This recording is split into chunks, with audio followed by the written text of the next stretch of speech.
आज मैं बहुत खुश था क्योंकि आज मेरी शादी मेरी पसंद की लड़की से हुई थी। ललिता को मैंने एक शादी के फंक्शन में देखा था और पहली बार में ही उसके प्यार में पड़ गया।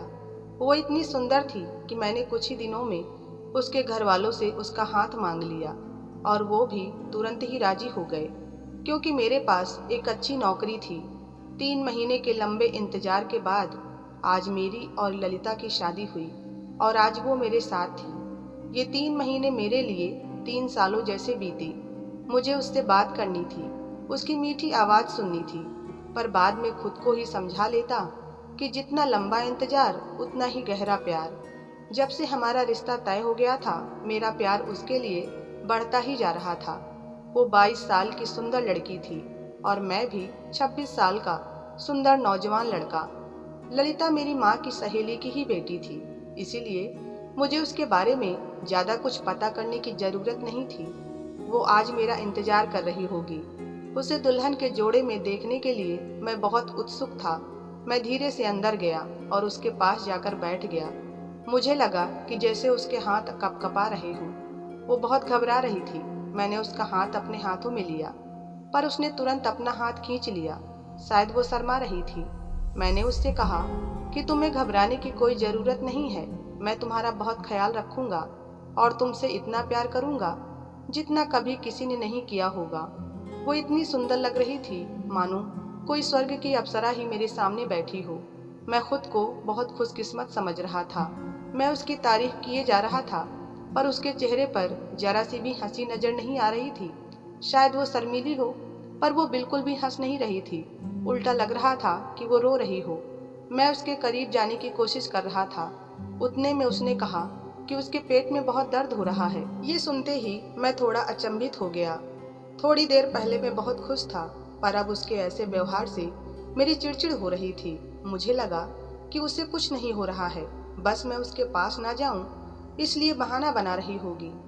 इसीलिए मैं कमरे से बाहर आया और मेरी पत्नी के पेट में दर्द है, उसे दवाई की ज़रूरत है, ऐसा घर वालों को बताने की सोची। ये सब सोचते हुए मुझे थोड़ा अजीब लग रहा था। घर के सभी लोग सो गए थे। मैं दवाई ढूंढ रहा था। उतने में मेरे मौसेरे भाई ने मेरे कंधे पर हाथ रखा और कहने लगा कि सब कुछ ठीक है ना। हाँ हाँ, सब कुछ ठीक है, बस ललिता की तबीयत थोड़ी ठीक नहीं है, इसीलिए दवाई ले जा रहा था। उतने में वो कहने लगा कि लड़कियां शादी की पहली रात को ऐसे ही बहाने बनाती हैं। जब उसे उसका पति पसंद नहीं होता और उसकी मर्जी के खिलाफ शादी की जाती है, तो वो ऐसे ही बहाने बनाती है।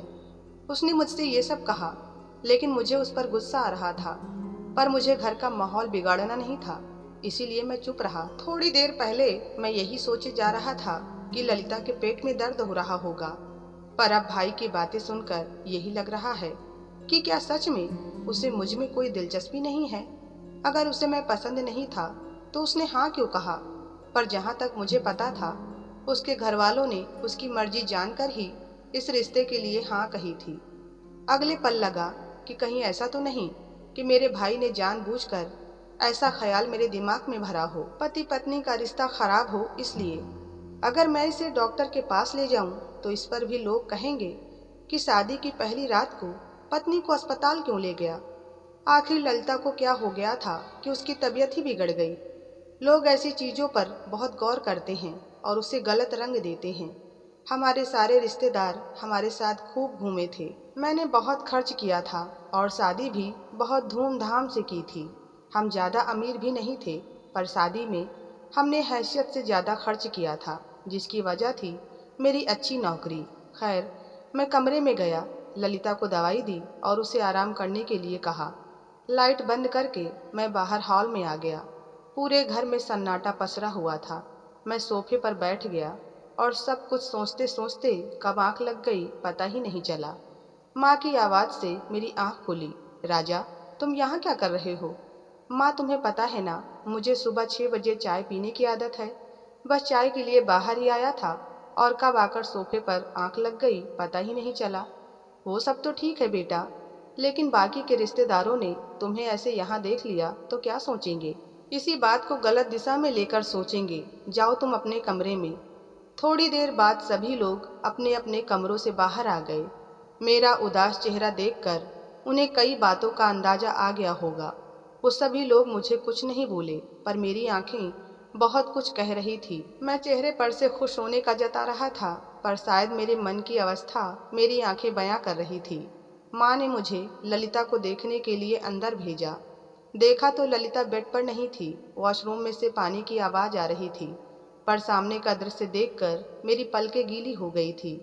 मैं इन सब के बारे में सोच भी नहीं सकता था। सफ़ेद चादर पर लाल धब्बे थे, जो मुझे कुछ अलग ही बात जता रहे थे। मुझे नहीं पता क्या था। मतलब मैं जब कमरे से बाहर आया तो मेरे पीछे कोई तो कमरे में आया था और उसने मेरा हक छीन लिया। ऐसा लग रहा था किसी ने मेरे दिल पर बहुत गहरे जख्म कर दिए हों। जब ललिता वॉशरूम से बाहर आई तो मैंने उससे उन धब्बों के बारे में पूछा, तो वो थोड़ी घबराई सी लगी, मानो उसे इन सब के बारे में कुछ पता ही ना हो। वो स्तब्ध होकर चादर की तरफ देखे जा रही थी और मैं गुस्से से लाल हुआ जा रहा था। मैंने उससे कई सवाल किए, पर उसने कोई जवाब नहीं दिया। मुझे इन सब के बारे में जानना है। क्या है ये सब? साफ साफ बताओ, वरना मैं तुम्हें तुम्हारे मायके छोड़ आऊँगा और तुम्हें तलाक दे दूँगा। ये सुनकर वो और भी ज़्यादा घबरा गई और बोली कि मुझे 3 महीने का समय दो, मैं तुम्हें सब कुछ बता दूँगी। बस अभी कुछ मत पूछना, वरना बहुत बुरा हो जाएगा। मुझे उसकी बातों पर विश्वास ही नहीं हो रहा था। लग रहा था जैसे वो कोई बहाना बना रही हो। मैंने कहा कि मुझे मेरे सवालों के जवाब चाहिए। तुमने मुझे अपने पास नहीं आने दिया और फिर ये दाग।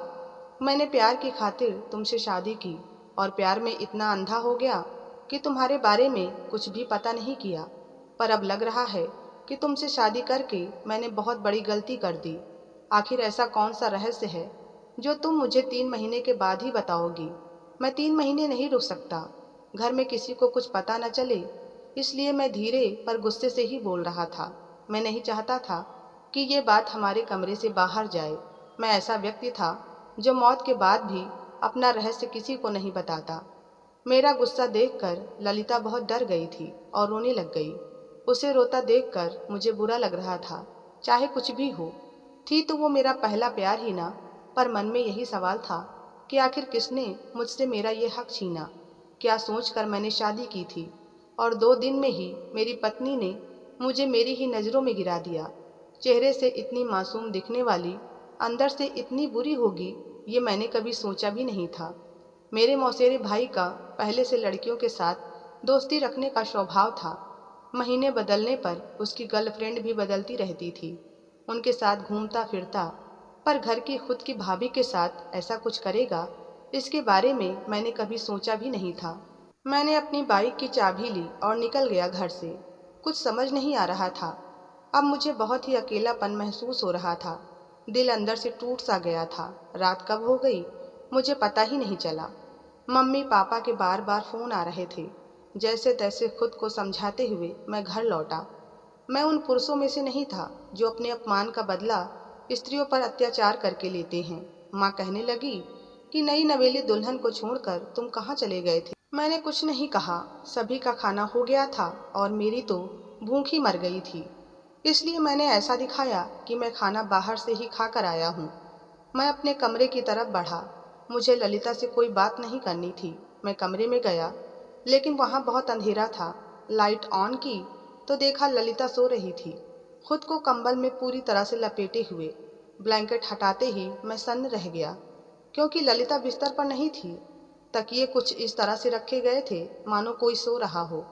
वो अब यहाँ नहीं थी तो कहाँ थी? वो मुझे उसके बारे में गलत सोचने के लिए मजबूर कर रही थी। मेरे कदम अपने आप ही मेरे भाई के कमरे की तरफ बढ़ने लगे। मैं अभी उसके कमरे से थोड़ी दूरी पर ही था, तब किसी की बोलने की आवाज़ आ रही थी। ये जानी पहचानी सी आवाज़ ललिता की लग रही थी। किसी से बात करने की आवाज़ गैलरी में आ रही थी। मैं अभी तक उसके कमरे तक नहीं पहुंचा, पर खिड़की से आने वाली आवाज़ मुझे और गुस्सा दिला रही थी। ललिता शायद फ़ोन पर किसी से तो कह रही थी कि राजा को कुछ पता नहीं चलेगा, और तुम्हें तो पता ही है कि कोई भी पति ये सहन नहीं करेगा। अगर उसे सच पता चल गया तो वो मेरी जान ही ले लेगा। कल रात मैंने जैसे तैसे अपने आप से उसे दूर रखा। वो और भी बहुत कुछ बोल रही थी, लेकिन मेरे कानों को वो सुनने की हिम्मत ही नहीं थी। मुझसे अब रहा नहीं गया और मैंने उससे पूछा कि तुमने मुझसे शादी के लिए हाँ क्यों कहा? अगर तुम्हें कोई और पसंद था तो? ये सुनकर तो उसके चेहरे का रंग फीका पड़ गया। तब वो कहने लगी कि मैं सिर्फ और सिर्फ तुमसे प्यार करती हूँ, मैं किसी और के बारे में सोच भी नहीं सकती। मुझे उसका हर शब्द झूठा लग रहा था। झूठ मत बोलो ललिता, और अगर वैसा कुछ नहीं है तो मुझसे दूर जाने के बहाने क्यों ढूंढती रहती हो? तब वो बोली कि मैं तुम्हें अभी कुछ नहीं बता सकती, तुम्हें थोड़ा इंतजार करना पड़ेगा। आखिर मेरी पत्नी को मुझसे दूर रहने के लिए कौन कह रहा था? मैं अंदर ही अंदर जल भुन रहा था, पर फिर भी घर में कोई तमाशा ना हो, इसलिए मैं चुप होकर बेड के एक किनारे सो गया। समय बीतता जा रहा था और मैंने ऑफिस फिर से ज्वाइन कर लिया। मेरा अपने परिवार वालों के सामने उसके लिए नज़रिया अच्छा था। मुझे लोगों को किसी भी तरह का मौका नहीं देना था। वो मुझे छोड़कर सभी से बात करती थी। वो घर वालों का बहुत ख्याल रखती थी, घर के सारे काम करती, लेकिन जब रात को कमरे में आती तो कहती कि कभी मेरे पेट में दर्द है तो कभी पैरों में। मुझे दूर रखने के लिए ये सब कर रही है, ये मुझे साफ नजर आ रहा था। बंद कमरे में हम दोनों एक दूसरे के लिए अजनबी थे। मन की भावनाओं को मैंने अपने अंदर ही दबा लिया था। मेरे कमरे में आने से पहले ही वो खुद चादर ओढ़ कर सो जाती थी। एक दिन मैं ऑफिस के लिए जल्दी चला गया। 2 घंटे पहले ही चला गया था, इसलिए जल्दी भी आ गया। मैं जब घर लौटा तो फ्रेश होने कमरे में गया, देखा तो ललिता नहीं थी। मैंने उसको सब जगह देखा पर वो मुझे कहीं नहीं दिखी। मैंने माँ से पूछा, ललिता कहाँ है?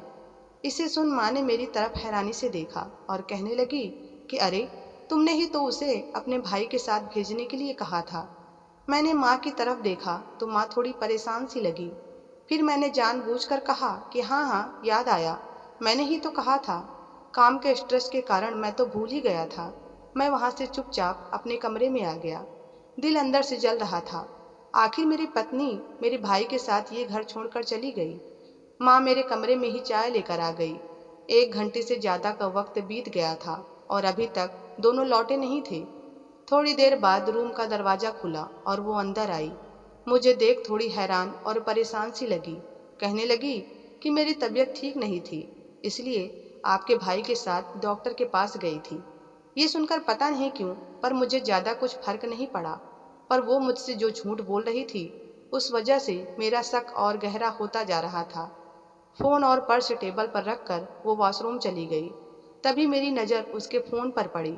फ़ोन में उस दिन का कॉल रिकॉर्ड चेक किया और देखा तो उसमें उस समय पर उसकी बहन का नंबर था। मैंने वही नंबर डायल कर दिया तो सामने से एक मर्दानी आवाज़ सुनाई दी। मेरे शरीर में मानो बिजली सी दौड़ गई हो। वो आवाज़ मेरे लिए पूरी तरीके से अजनबी थी। ना तो वो आवाज़ मेरे भाई की थी और ना ही मेरी साली की। मुझे अपने गुस्से पर काबू नहीं हो पा रहा था। उतने में ललिता के आने की आवाज़ आई और मैंने झट से फ़ोन टेबल पर रख दिया, पर जल्दबाजी में वो मेरे हाथ से छूट गया और नीचे गिर गया। फ़ोन की डिस्प्ले टूट गई थी। मुझे देख बोली कि क्या हुआ राजा, क्या हुआ? इतनी गुस्से में क्यों दिख रहे हो? मुझसे अब रहा नहीं गया और मैंने उसके खींच के थप्पड़ मार दिया और कहा कि आज किसके साथ गई थी तुम? उसके चेहरे का रंग फीका पड़ गया और उतने में उसे उल्टी सी आई और वो फिर से वॉशरूम में चली गई। बाहर आने के बाद वो रोने लगी और हाथ जोड़कर बोली कि प्लीज़ मेरे बारे में कुछ भी उल्टा सीधा मत सोचो, मेरा किसी के साथ कोई गलत संबंध नहीं है। और इतना कहते ही वो बेहोश होकर ज़मीन पर गिर गई। पर उसकी ऐसी हालत देखकर भी मुझे दया नहीं आई। मेरे मन में सवालों का बवंडर उमड़ रहा था और अब उसकी ऐसी हालत देखकर मेरे मन में यही आया कि कहीं ये किसी के बच्चे की माँ तो। उतने में माँ मेरे कमरे में आई और ललिता को देखकर घबरा गई। फिर हम सब उसे अस्पताल ले गए। माँ बहुत डर गई थी। रात के 11 बजे ललिता की बड़ी बहन और उसके पति आए, पर उन्हें किसने बताया कि हम अस्पताल में हैं। तब वो बोली कि थोड़ी देर पहले ही फ़ोन आया था। जब हम घर पहुँचे तो पता चला कि ललिता अस्पताल में है। थोड़ी देर बाद ललिता को होश आया। जब मैंने डॉक्टर से पूछा तो वो कहने लगे कि कुछ नहीं, बीपी लो होने के कारण ऐसा हुआ था, उसके खान पान का ठीक से ख्याल रखो। मुझे तो अब डॉक्टर पर भी शक होने लगा था, तब भी मैं चुप रहा। मुझे अब मेरे भाई पर और भी ज़्यादा शक होने लगा था, पर मैंने यही सोचा कि मैं 3 महीने का इंतज़ार करूँगा और 3 महीने होते ही ललिता को तलाक दे दूँगा। ऐसी लड़की की मेरी ज़िंदगी में कोई जगह नहीं है। एक दिन मैं काम पर से जल्दी लौट आया और हाल में बैठकर चाय पी रहा था। मैंने देखा कि ललिता तैयार होकर कहीं जा रही थी। हम दोनों में बातचीत एकदम बंद थी, इसीलिए मैंने उससे कुछ पूछा नहीं। वो आगे गई तो मैंने अपनी बाइक निकाली और उसके पीछे चला गया। उसने ऑटो वाले को एक क्लिनिक के सामने रुकने के लिए कहा। मेरे अंदर द्वेष की भावना निर्माण हो रही थी। वो अंदर गई और थोड़ी देर बाद जब मैं अंदर गया तो वो मुझे कहीं दिखाई नहीं दी। जब रिसेप्शन पर पूछा और अपनी पत्नी का नाम बताया तो वो रिसेप्शनिस्ट कहने लगी कि ये आपकी पत्नी की रिपोर्ट है, आप ये डॉक्टर के केबिन में ले जाइए, वो वहीं है। रिपोर्ट देखने की मेरी हिम्मत नहीं थी। मैं सीधे ही केबिन में पहुंचा। वो मेरे सामने थी और बोली कि अब तो तुम्हें सच पता चल ही गया है ना। मैंने फिर भी कुछ नहीं कहा और उसे वो रिपोर्ट पकड़ाई। आगे वो कहने लगी कि मुझे ऐसी बीमारी है जिस वजह से मैं अपने पति के पास नहीं जा सकती। मैं जब 13 साल की थी तब माँ इस दुनिया से चली गई। मेरे लिए मेरी बड़ी बहन ही सब कुछ थी। मैं 14 साल की हुई और मुझे पीरियड्स आना शुरू हुआ और जब आते तो रुकते ही नहीं थे। डॉक्टर को दिखाया पर कोई फायदा नहीं हुआ। दीदी ने मुझे कई जगह दिखाया। फिर जब मैं 22 साल की हुई और तुम्हारा रिश्ता मेरे लिए आया तब मैंने इस रिश्ते के लिए मना कर दिया। तो दीदी कहने लगी कि ललिता, वे लोग अच्छे लोग हैं, अपने मम्मी पापा अब इस दुनिया में नहीं हैं। भैया भाभी के लिए तू बोझ सी बन गई है। क्या पता आगे जाकर कैसे आदमी से तेरी शादी करवा दे। तू खुशकिस्मत है कि राजा ने खुद तेरा हाथ मांगा है। डॉक्टर को जब मैंने शादी के बारे में बताया तो उन्होंने कहा कि 3 महीने और ट्रीटमेंट ले लो, दवाइयों का कोर्स पूरा करो और 3 महीने तक पति को अपने पास मत आने देना, वरना उसे भी इन्फेक्शन हो सकता है। बस यही सच्चाई थी जो मैंने तुमसे छुपाई और इसके लिए मैं तुमसे माफ़ी भी मांगती हूँ कि मैंने तुम्हें अंधेरे में रखा। आज जब मेरी रिपोर्ट्स आ गई हैं और सब कुछ नॉर्मल है तो आज मैं ये तुम्हें बताने ही वाली थी। मुझे समझ नहीं आ रहा था कि आगे क्या कहूँ। मैंने अपनी पत्नी पर शक किया, अपने भाई पर शक किया। मुझे खुद की सोच पर शर्म आ रही थी। मैंने ललिता से माफ़ी मांगी और सारी गलतफहमियां दूर कर हम अपने घर चल दिए। फ्रेंड्स, जीवन में कई बार ऐसे क्षण आते हैं जब हम सिर्फ गलतफहमियों के दम पर अपनी ज़िंदगी बर्बाद कर लेते हैं। इसीलिए थोड़ा विश्वास और थोड़ी समझदारी दिखाएं तो रिश्ते इस तरह से उलझेंगे नहीं। तो आपको ये कहानी कैसी लगी कृपया कमेंट में ज़रूर बताएं और कहानी पसंद आई हो तो वीडियो को लाइक और चैनल को सब्सक्राइब करना ना भूलें। धन्यवाद।